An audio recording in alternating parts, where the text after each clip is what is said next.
Monsieur Félicien Moussif, bonjour.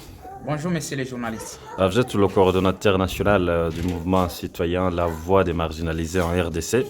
Vous pouvez nous dire quel est votre constat sur cette journée d'aujourd'hui consacrée au programme d'enterrement des victimes du carnage du 30 août dernier ici en ville de Goma? Messieurs les journalistes, c'est avec les larmes aux yeux que tout le monde, avec la population de la ville de Goma, la population qui a été victime du carnage le 30 août 2023, nous avons perdu beaucoup de personnes, nous avons perdu beaucoup déjà dans la ville de Goma. Mais nous avons appris que le gouvernement national, à travers le gouvernement provincial, qui vont enterrer nos compatriotes qui sont nos frères comme nos sœurs. Mais malheureusement, le gouvernement ne veut pas nous associer à cet enterrement. À ce point, on ne sait pas qui va enterrer qui. Lorsque les gouvernements ne veulent pas que les frères puissent enterrer les leurs.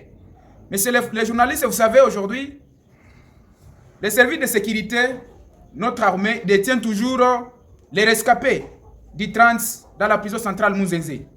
Et ce sont les frères qui ont perdu les leurs. Ce sont ces frères qu'on a tués. Alors on se demande, qui est-ce qui va enterrer et pourquoi on va enterrer à la place de nos frères qui sont à la prison centrale Mouzenzé.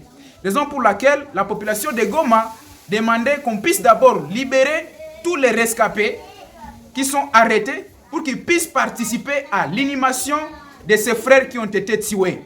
Et c'est pourquoi aujourd'hui, 18 septembre 2023, les mouvements citoyens, les groupes de pression, ensemble avec les comités des victimes des massacres, ils ont organisé une manifestation pacifique pour dénoncer les bavures que le gouvernement est en train de commettre depuis les 30 jusqu'à présent.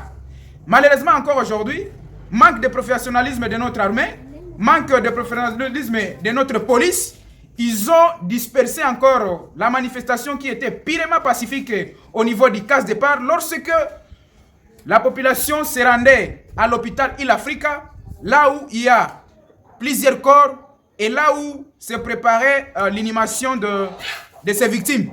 Et à cela, nous avons compris que le gouvernement ne voulait pas assez que la population puisse participer à l'inhumation de leurs fils. Si les gouvernements veulent justifier pour dire que ce sont les Rwandais qu'ils ont enterrés, nous sommes en train de dire que non, ce sont nos frères qui ont été tués. Malheureusement, ils veulent chercher à ce que pour dire que comme il n'y avait pas eu la population qui aurait accompagné les corps, c'est là où ils vont dire que non, il n'y avait pas eu les gens pour justifier que c'était des étrangers qui ont été tués. Ce sont nos frères, nos sœurs, nos grands frères, nos pères, nos enfants qu'on a tués à Goma. Qu'on puisse libérer les rescapés qui sont à la prison centrale Mouzenzé. Deuxième des choses, nous demandons au président de la République qu'il puisse décréter un deuil national.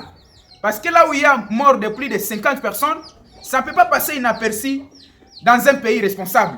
Il faut que le président décrète un deuil national. Également, nous demandons qu'il y ait une bonne justice là où on doit condamner les auteurs de ces crimes. Mais aussi, nous demandons qu'il y ait indemnisation de toutes les familles qui ont été touchées par ces carnages. Et si le gouvernement ne répond pas à nos revendications, les actions de grande envergure vont toujours suivre parce qu'on ne sait pas qu'est-ce que le gouvernement est en train de chercher car ils ne veulent pas associer la population, ils ne veulent pas associer la société civile, ils ne veulent pas associer les vraies victimes. Nous comprenons qu'aujourd'hui, le gouvernement s'est fabriqué l'association des victimes. Mais les vraies victimes, nous savons, ils ont organisé un deuil national à l'entrée Sebekandosho, là où leurs services de l'ordre, ils avaient saccagé la radio, ils ont pillé des moutons, des chèvres, comme tout le matériel de la radio. Et à ce point, nous disons que si les gouvernements ne veulent pas associer la population de la ville de Goma, la société civile, nous allons prendre d'autres mesures de grande envergure pour qu'on amène notre gouvernement à respecter la population. Monsieur Félicien Moussifou, je rappelle que vous êtes coordonnateur national du mouvement citoyen La Voix des marginalisés en RDC. Merci d'avoir répondu à nos questions. Merci beaucoup, messieurs les journalistes.